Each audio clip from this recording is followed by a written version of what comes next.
સુરત શહેરમાં બાઇક પર બેસી ખુલ્લામાં હાથમાં તલવાર લઈને ફરતો યુવકનો વિડીયો થયો વાયરલ। ઉગાડો વાહન ઉપર બેસી યુવક ખુલ્લામાં હાથમાં તલવાર લઈ મળી આવ્યો જોવા। જાહેરમાં તલવાર લઈ બાઇક પર 3 સીટ બેસી પસાર થઈ રહ્યો હોવાનું મળ્યું જોવા। તો અસામાજિક તત્વોને પોલીસનો કોઈ ડર ન હોવાનું મળી આવ્યું જોવા। પાછળથી કોઈ વાહન ચાલકે વિડીયો બનાવી સોશિયલ મીડિયા પર કર્યો વાયરલ। તો ગોડાદરાથી ડિંડોલી બાજુ સીએનજી પંપ પાસેનો વિડીયો હોવાનું લગાવાયું અનુમાન। ત્યારે હાલ આ વિડીયો સોશિયલ મીડિયામાં થઈ રહ્યો છે ખૂબ જ વાયરલ।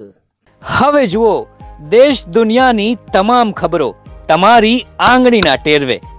ઉઠાવો મોબાઈલ અને ગૂગલ પ્લે સ્ટોર પરથી ડાઉનલોડ કરો અમારી CN24 ન્યૂઝ મોબાઈલ એપ।